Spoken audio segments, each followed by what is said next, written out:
What if I told you that the same AI model could be totally legal in New York, but banned in Berlin? AI is moving faster than anything we've seen in tech before, but the world can agree on how to control it. One side says regulate it before it harms people, the other says let it grow and don't slow down the race. So which one is right?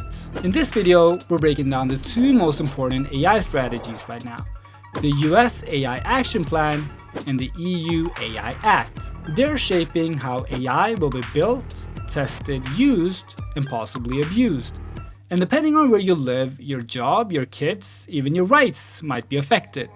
Today we're diving into something that's shaping not just the future of technology, but the future of jobs, ethics, and even geopolitics.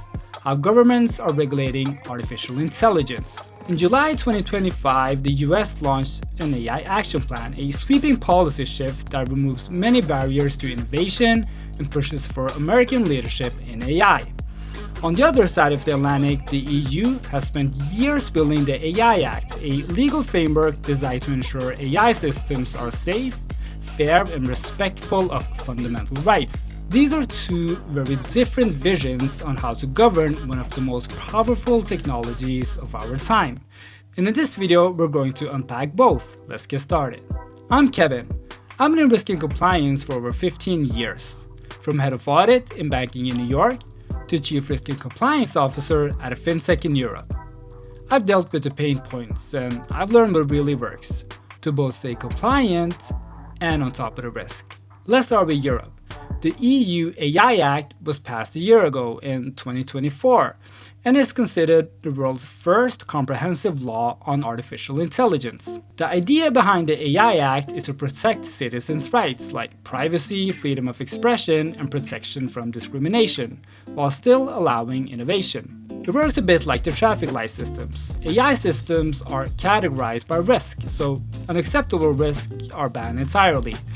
This includes real-time facial recognition in public spaces or social credit scoring like we've seen in China. High risk, so these are allowed but heavily regulated. Examples include AI in hiring, education, and policing. Companies must prove that the system is accurate, explainable, and non-discriminatory. Limited or minimal risk, so for systems like chatbots or spam filters, the rules are lighter, mostly transparency requirements. The EU has a long history of taking a people-first approach to tech. We've seen this before in the privacy regulation GDPR, and is also a core component of the current EU digital policy program. The AI Act follows a similar philosophy. Don't wait until something goes wrong, prevent harm before it happens. So what is the US AI Action Plan? Well, now let's cross the Atlantic. In July 2025, the White House released Winning the AI Race, America's AI Action Plan. It's a direct response to concerns that the US is falling behind China in AI development. Unlike the EU rules though, this isn't about restricting AI and it's also not a law in the same sense. But it is something that will be followed, and it's about removing barriers. The plan outlines 3 pillars: accelerating innovation, so cut federal and state red tape, promote open source models, stop what it calls ideological AI, referring to systems that reflect political or social agendas, building infrastructure, so fast-track permits for data centers, energy projects, and chip manufacturing, global leadership, so promote the US AI tech stack worldwide and counter China's influence in emerging tech markets. It also introduces penalties, so states that pass what federal government deems restrictive AI laws could lose funding. The goal is to make the US the global leader in AI with minimal government interference. Think of it like America first in AI. So why are these two approaches so different? The EU AI Act is precautionary. It protects citizens and human rights. The message is better safe than sorry. Whereas the US AI Action Plan is about being competitive, promotes innovation and national power, and essentially move fast to dominate the race. The US is like a race car team, stripping down anything that slows the engine and pushing the limits of speed. As a contrast, the EU is more like a safety engineer, carefully designing every component to make sure you're protected. Neither is wrong and both are important. They're just different visions of responsibility. To exemplify, consider these three scenarios. One of a US startup launching an AI-based hiring system in Europe. Second, Meta's open AI model. And third, facial recognition for public safety. US startup launching hiring AI in Europe. Imagine a US company, let's call it Talent AI. It creates a tool that screens resumes using AI natural language processing.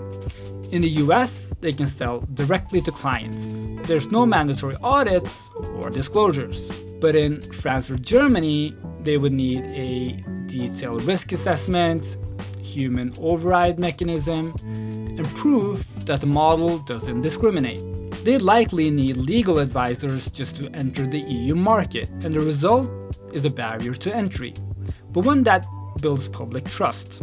Now consider Meta's open AI model versus the EU red tape. So Meta releases an open source model, say Llama 4. In the US, it's a hit. Developers build freely.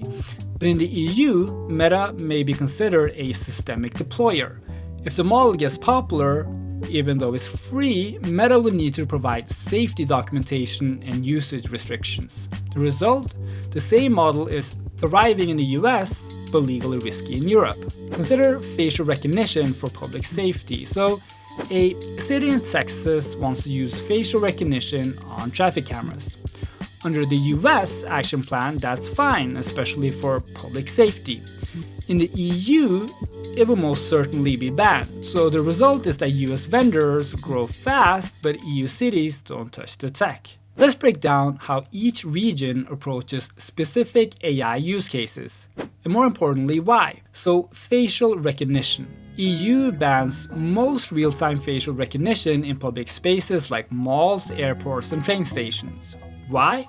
Because of deep concerns about mass surveillance. The EU remembers what happened with Cambridge Analytica, and it's cautious of technologies that track individuals without consent. In the US, it actively encourages it for national security, law enforcement, and border control, as long as it's not promoting a political agenda. Why? The US sees facial recognition as a strategic tool, especially in defense and intelligence. The emphasis is on enabling government and private contractors to deploy tech rapidly and efficiently. Hiring and employment AI. So the EU considers AI used in hiring as high risk. Tools that rank resumes or conduct video interviews must be transparent, explain decisions, and avoid bias. Why? Because employment is a gatekeeper to opportunity. If an algorithm unfairly rejects someone based on race, age, or disability, the consequences can be lifelong. The EU is logic. Don't let machines replicate past human discrimination. But in the US, there's no federal regulation, so some cities like New York have passed local laws requiring audits, but the AI action plan discourages states' restrictions. Why? Because the US believes that employers should be trusted to choose tools that improve efficiency. Regulations may stifle HR tech startups and add compliance costs for small businesses. Open source foundation models. So the EU treats widely deployed foundation models, even open source ones, as potentially systemic. They may face documentation and risk mitigation rules. Why? Because even open models can amplify harm at scale. Think deepfakes or misinformation.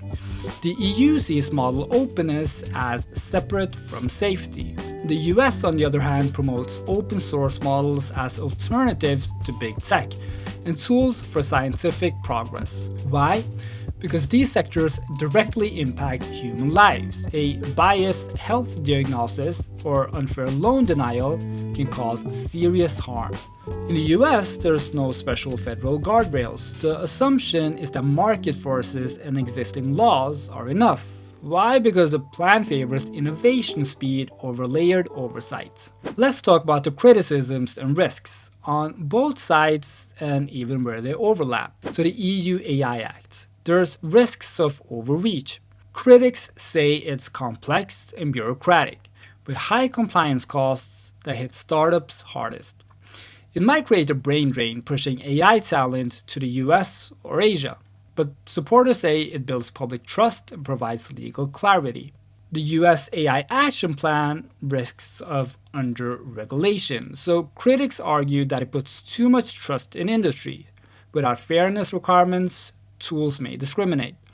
There's also a concern over ideological neutrality, so who defines what's neutral? Supporters say it unlocks growth and removes unnecessary red tape and compliance burdens. So what are the shared risks? Here's where it gets interesting. So both frameworks can fragment the global AI landscape. A tool legal in the US might fail compliance in the EU. Companies might need to build two versions of every product. That raises costs, confuses users, and slows global progress. It also risks undermining efforts to build universal AI norms. So while philosophies may differ, the side effects might look surprisingly similar. Innovation versus regulation. Is it a trade-off? Is it really safety versus progress? Or is that just a false choice? Some experts argue that we've created a false dichotomy, one that says you have to pick between either innovation or regulation. But in reality, the future of AI might depend on finding a smart balance. We need systems that are flexible enough to support fast development, but responsible enough to protect people from harm. And there are countries experimenting with this middle ground. Canada, Singapore, Japan, all are trying out light touch frameworks that combine safety, flexibility, and adaptability. These models don't over-regulate every AI systems, but they don't give big tech a blank check either. They're trying to guide AI innovation like a GPS, not a brick wall. So maybe the real challenge isn't regulation or freedom, it's building governance that evolves with the technology. So where does this leave us? Well, the EU is betting on trust, on ethics, and long-term public confidence. The US is betting on speed, global dominance, and market power. These aren't just policy choices, they're reflections of culture. One prizes caution, the other prizes competition. Both have strengths, both have risks. And if we're honest, neither is perfect. And since we're being honest, I'll be surprised if the AI Action Plan in the US even gave much thought to the EU AI Act at all. The US is in this AI arms race with China. Both countries are investing big in AI, but they're chasing different goals. So the US wants the smartest models. China wants the most useful ones. This isn't about harmonizing standards, it's about winning. We may be entering a world with three competing AI systems. One, careful, rules-based, and rights-driven. The other, fast, decentralized, and innovation-first. And the third, state-led, application-focused, and quietly strategic. For businesses, this means more complexity. For users, it means different experiences depending on where you live. And for policymakers, it means the clock is ticking. Because AI is not going to slow down. So what do you think? Are you more drawn to Europe's cautious approach or America's fast-moving strategy, or maybe something in between? Drop your thoughts in the comments. If this video helped you clarify a complex topic, hit like, share it, and make sure you're subscribed for more breakdowns like this. See you in the next one. Thanks. I'm Kevin.